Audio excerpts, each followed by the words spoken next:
So I'm just getting ready, guys. Let's see. Hopefully the sound is working. It's a little hard to tell at the moment.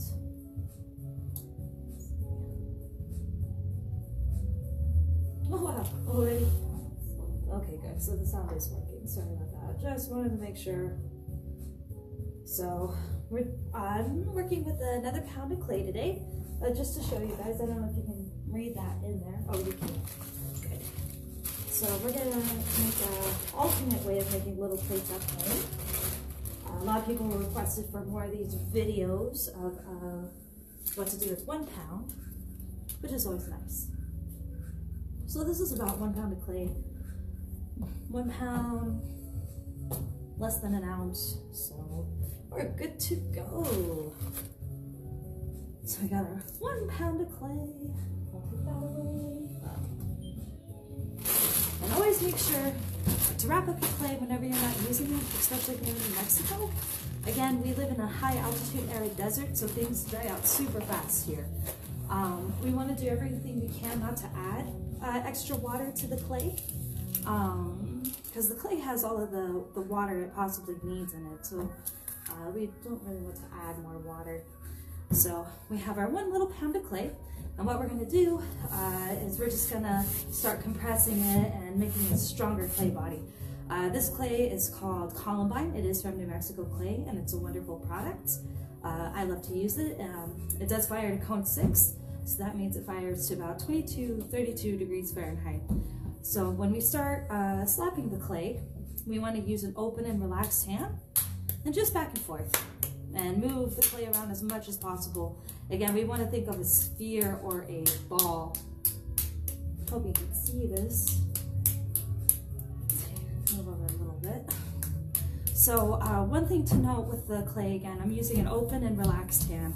We don't want to use any sort of gouging type force in the clay, because again, that will create those air pockets and your clay will explode. You don't want to use any sort of like a bludgeoning type force, because again, that will create those air pockets and it will explode. Always open and relaxed hand. And we'll put that to the side. We want to stretch the clay out evenly in every single direction possible. So it's always best to distribute the mass of the clay evenly in every direction.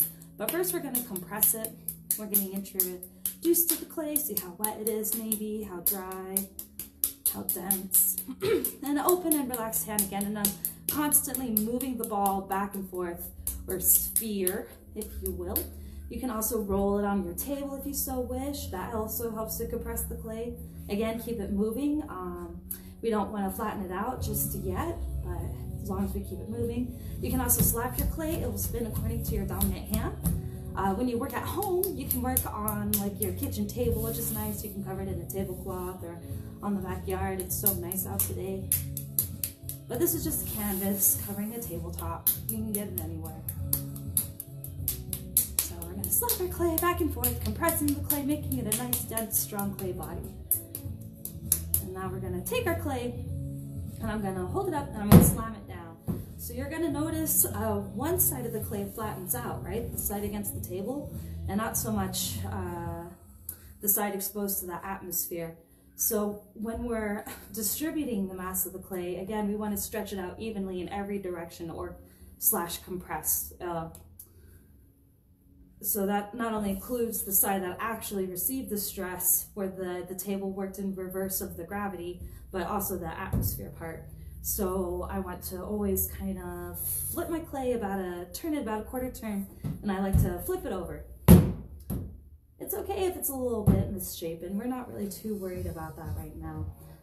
So we turn our clay that quarter turn, we pick it up, slam it down. When we pick up our clay, and this is super important, especially when you start making larger pieces, is you never, ever, never, never, never want to pick it up with your fingertips like it's a piece of paper, because that actually creates a stress point or a weak spot. Clay is a medium that doesn't really like large discrepancies. So say like hot to cold, thick to thin. It doesn't really enjoy that. It likes nice, even consistency. So when we turn our clay, we want to turn it that quarter turn and pick it up with the fullness of our hand the best we can, and then flip it over. So that way, again, when it fires in the kiln, it will be less likely to crack, warp, and fissure. So flip it over. You'll notice it might be a little bit thicker or thinner in some spots, and that's okay. That's pretty normal. So now we're going to continue distributing the mass of the clay.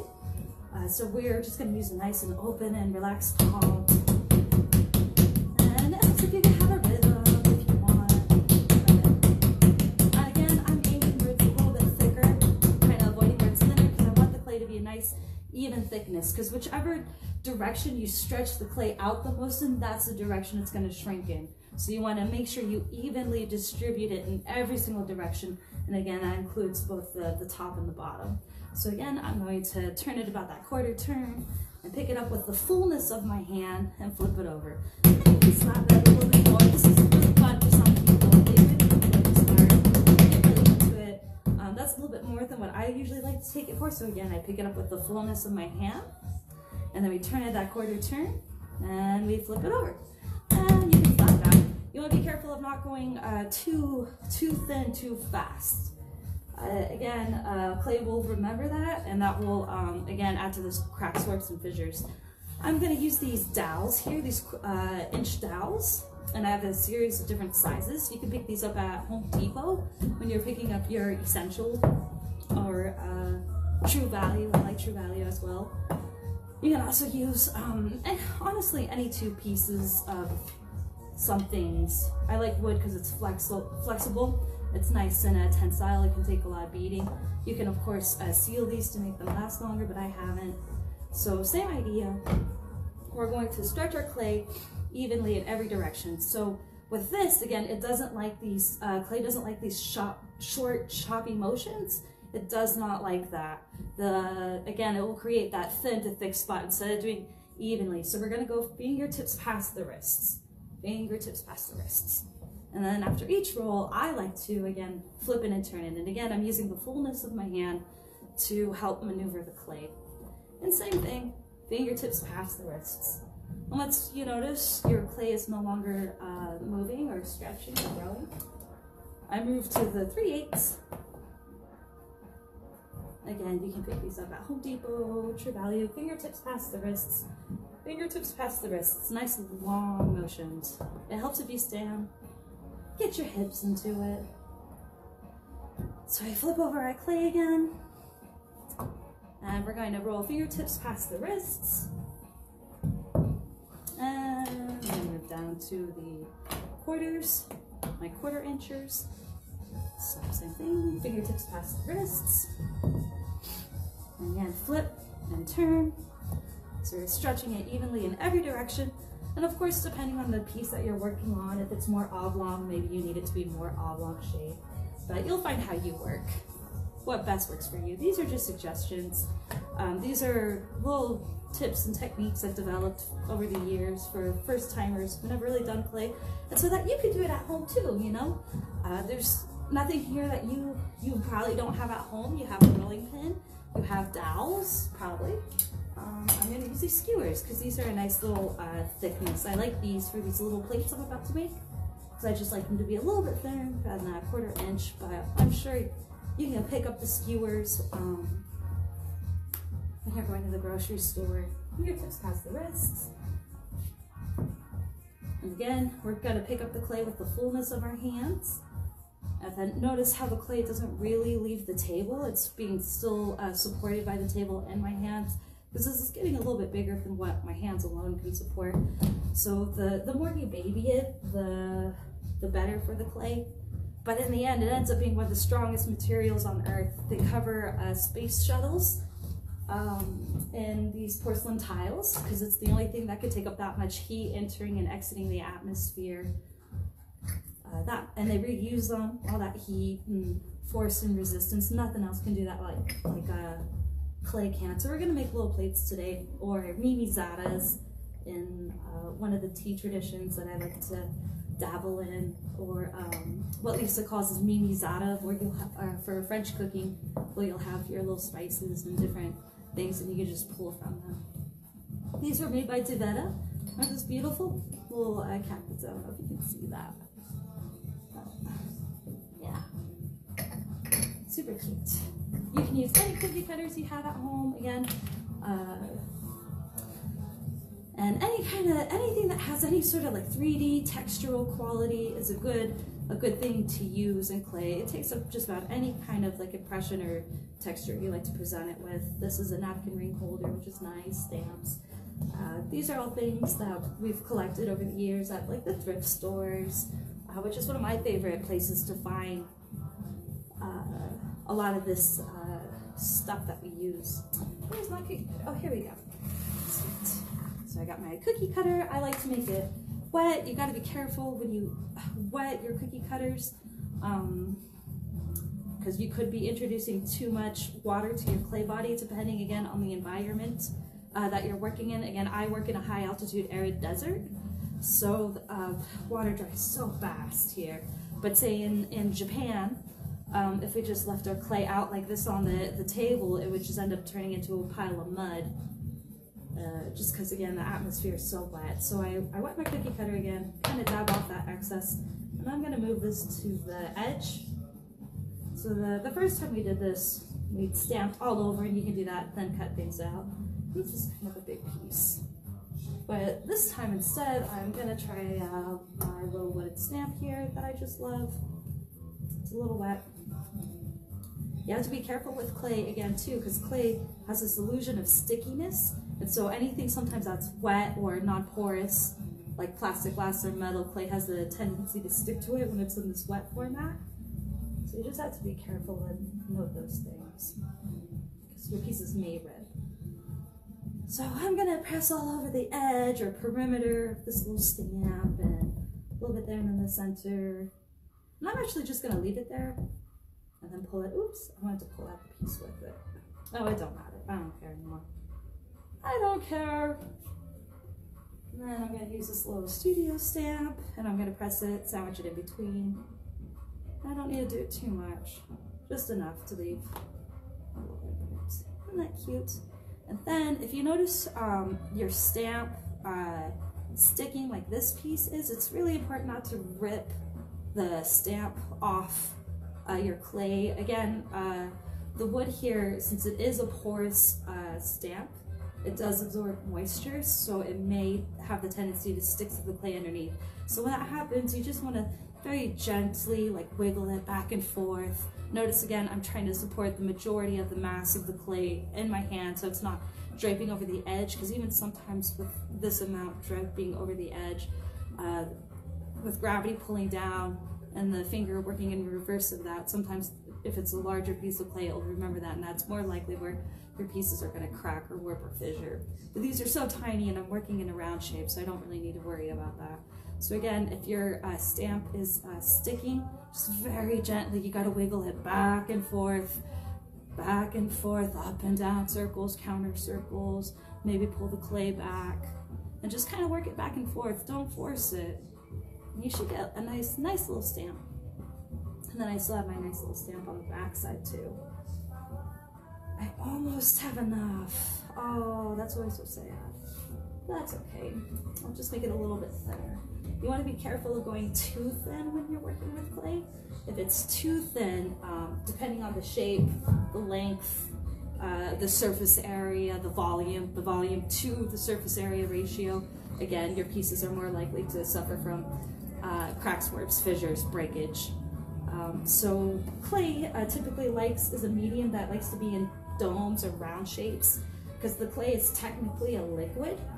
When we're working with the clay, again, in this wet format, because no matter how much I hit this piece of solid wood, it's never really going to change its shape. Unlike this clay, I present it with force, or pressure, or maybe a volume and shape, and it takes up that, whatever I present it with. So it's kind of more of a liquid. So start thinking of your clay as more of a liquid, as a bubble.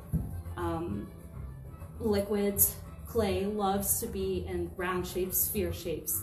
That's why they like to naturally form bubbles. Like to think that's why, partly why planets are round. It's just one of the most beautiful natural shapes strongest shapes in nature that can kind of support itself. So I'm going a little bit thinner than I like, but these are just a little gift for a friend. It's not a production item per se. So I'm not too worried, I guess, about it being absolutely perfectly the same. But also don't forget, it is a handmade item. You don't want to judge yourself too harshly. You don't want to be mean to yourself. You want to just kind of let your process go and just drift to where you like. So that's what's most important, is what you like and what you enjoy and what you love. There's no point in doing it if you're angry or upset or if you're not enjoying it. But again, don't be mean to yourself. Don't judge your process. There are things to learn when you're ready to learn them. But you just gotta stay open and enjoy. So that just about fits. Again, it's a little bit thinner than I like. So I'm gonna press my cookie cutter down all the way around the edge or perimeter. Take my cute little stamp here. And this is a perfectly round stamp, so I'm not really within the round cookie cutter, so I'm not really worried about its placement or orientation because it doesn't really matter. Again, checking kind of the width, evening, leveling it, or centering it the best I can, but again, you can always go asymmetrical, which is pretty cool. So we have, that looks pretty centered. Now I'm going to press again all around the edge or perimeter, around this whole little piece. Pull up our, well, it didn't stay in the cookie cutter like I wanted it to, but that's okay. I use my little chop on the back side. Well, the Year of the Rat stamp, because it's the Year of the Cat. And then again, oh, it's a little light, but that's okay. Again, these are just little gifts. So I do have a little bit of scrap clay here. So I might do this little kitty. Let's see how this works. So I do like maximizing scraps the best I can. And since this would be a cute little tea bag holder, just stamp that in there. And it is such an odd shape, I don't really want to mess it up, so I left out this little stamp. It's right in the center. Nice. And so this is one way. Again, I like to use the stamps inside the cookie cutter, so that way my piece doesn't distort its shape too much when you add your textures or designs. Cut it out. And this is what I like to do with production. Again, it depends on the day and the humidity, but I like the clay to stay in there because, again, I still have the second stamp. So just in case if I splooge out clay a little bit more or have excess mass or clay in one direction or the other one, at least the perimeter or outside edge won't be affected too much. And then again, just very gently wiggle that off. And that's cute. Got a little moon kitty. That's cute. That'll be cute to take to all the craft fairs. That's super cute, little Luna cat. I don't know if there's any Sailor Moon fans out there, but let's do another little Luna cat. Oh, sometimes you'll have to orientate. Is that a word? Orient your cookie cutter to fit, and this just fits just right on that edge, which is good. Using up them scraps. And again, I'm going to use my little Luna cat. This time I am going to use my fingers here as a guide to remember where my up and down is. And then right in the center, the best I can. Again, don't forget, in this day and age, we have the tendency to judge our works to commercial products and factory products, machine-made products. So remind yourself you're making a handmade item out of love with your own two hands, and it's okay if it's not perfect, because that's how we know that it's a handmade piece, especially with now how factory works are trying to mimic the handmade look more and more. It's okay if your pieces have a little bit of wobbly. Personally, I love it when I see fingerprints on pottery. I get super excited, or like in metalwork. So again, my stamp is sticking, so very gently rocking it back and forth, grabbing another side, rocking it back and forth. Oh, yay! And she came out pretty nice and clean. Again, don't judge yourself, don't judge your process, don't be mean to yourself or your works, you know, because you're just learning. And that's okay. You know, you can't really compare yourself to all the great Da Vinci's out there and man goes, because you have to remember it took them a whole lifetime to get where they're at. And same thing with you. You're this great art project that's going to take your whole lifetime. And then whatever you like in particular is just what makes you. You just got to remember to focus on what you enjoy and focus on what you like. Don't focus on your imperfections, which is the next part here. So now I'm going to take my clay. So the clay has been kind of aerated around the cut. I like to think of the cut when we do slab work. Slab is a flat piece of clay that you have two cuts. You have the cut on the top here and you have the cut on the bottom. So we want to round out the clay, because again, that's going to be the strongest shape for your clay. And I just barely get a little bit of water, just a drop of water, tiny little lubricant on your fingers, just so that your fingers can glide. If you add too much water, it's actually going to make it weaker, just like how valleys and rivers are formed through erosion. Same kind of idea. If you add too much water to your clay, it doesn't really know what to do with it. And that's again where a lot of cracks, warps, fissures happen. So you always want it to be kind of at the dryness level that it has. So again, just a little dab of water on my fingers. In fact, it's a little bit too much water. The clay's a little bit too wet. It's pretty humid today. So things to just take note of. You just use a little bit less water. Again, don't focus on your imperfections and don't focus on your mistakes, because if we keep focusing on it, you're just going to highlight it and make it worse. So instead, you're just going to keep completing the cycle or the circle all the way around. Just keep believing in yourself. And make nice stuff, beautiful things for loved ones that they're going to love and cherish and take care of for 10,000 years. So again, don't focus on your imperfections and don't focus on the mistakes, because you're just going to make them worse. So that's nice and smooth. That's good. And it's still a little bit too wet, so I'm just going to put it to the side. Same thing. Is that me? Sorry. We're going to do the same thing. We're going to round off. Another reason round shapes are best in ceramics, because it's basically a glassy rock. Again, good for 10,000 years if you take care of it. But say when you're washing your dishes in the sink, or when you drop a pot or a bowl on the ground, the roundness of the bowl or the shape helps to disperse and ring that impact energy away from the piece, as opposed to if you have any sort of sharp angles or hard angles or edges, like 90-degree angles or 45s. Those are places where energy will get trapped, and the glaze or the pot may pop off, or a handle pops off. So that's another reason why I don't really like handles on my cups, because they just pop off, you know, when you drop them. Not all the time, at my cups don't. So again, same thing.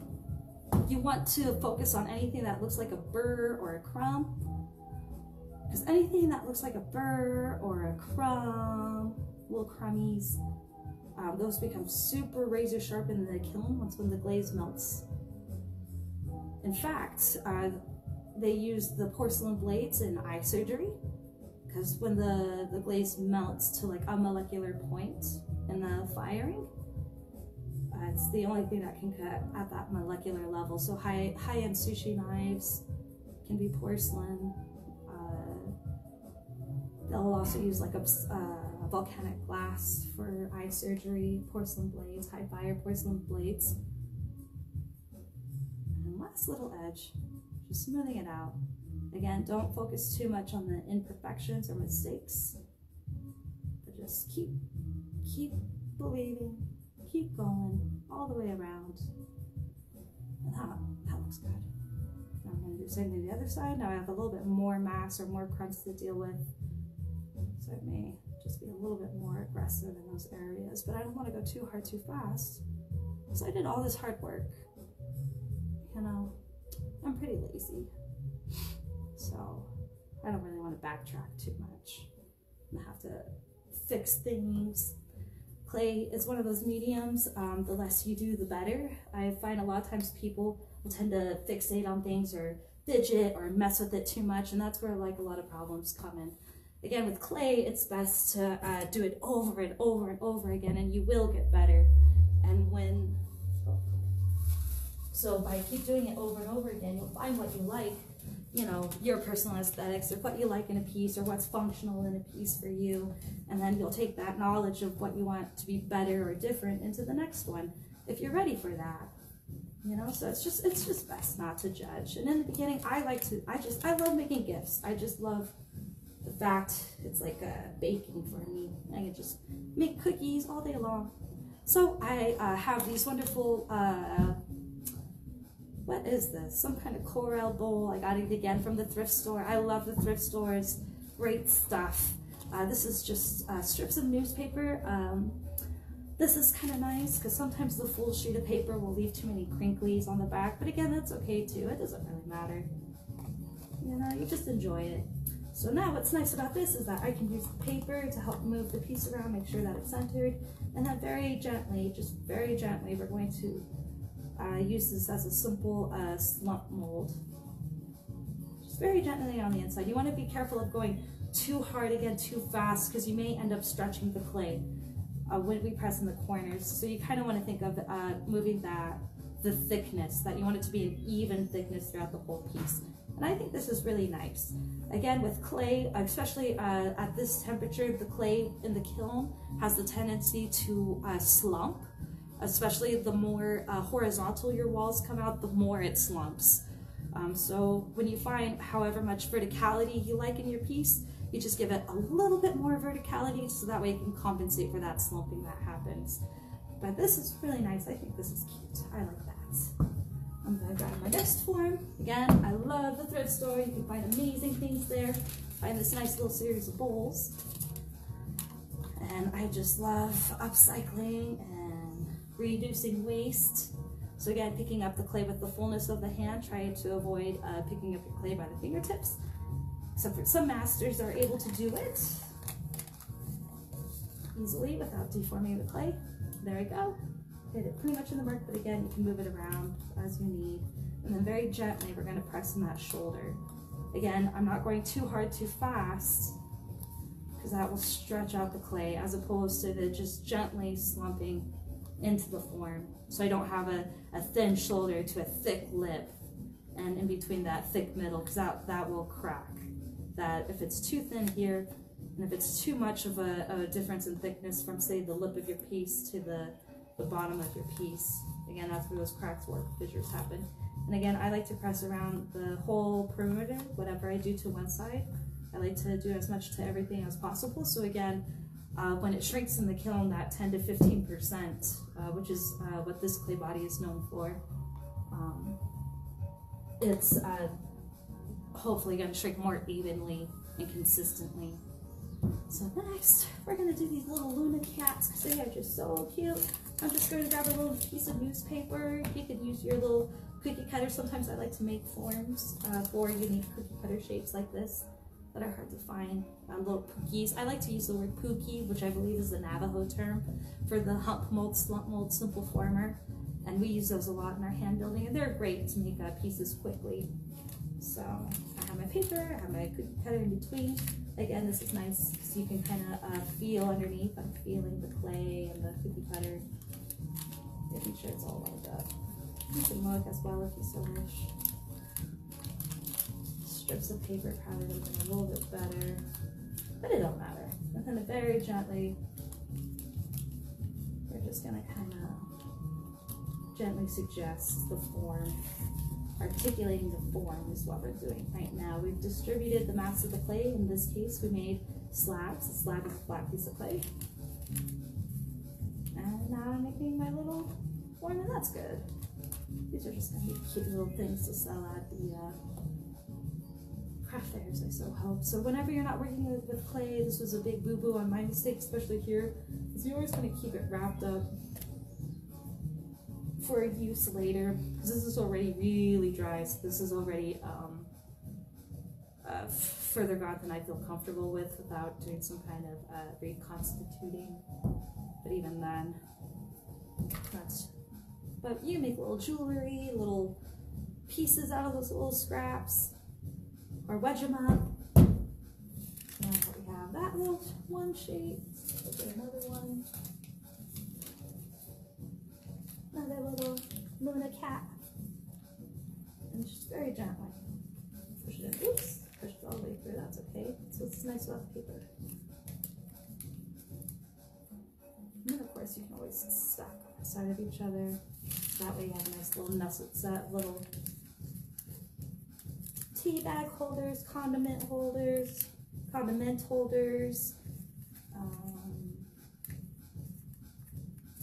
Yeah, so that's pretty cute. So yeah, that's about it. So that was probably a little bit longer. That could have been a little bit quicker, but so of course the most important thing of any art is always cleaning up. But go ahead and leave us, message us if you want something in particular, or if you're struggling with things. I noticed people really like knowing what they can do with 1 pound of clay. So that's pretty fun. So I'm going to continue doing that. Again, go ahead and message us, leave a comment if there's anything you want to learn in particular. Again, you saw everything we did today can be done with tools you have at home. Yeah, you don't need anything special. You don't need anything fancy. You just need love in your heart, and just, enjoy making something. Enjoy making stuff outside. It's so beautiful out. Why not? So I hope you guys all have a beautiful day. And thanks for watching.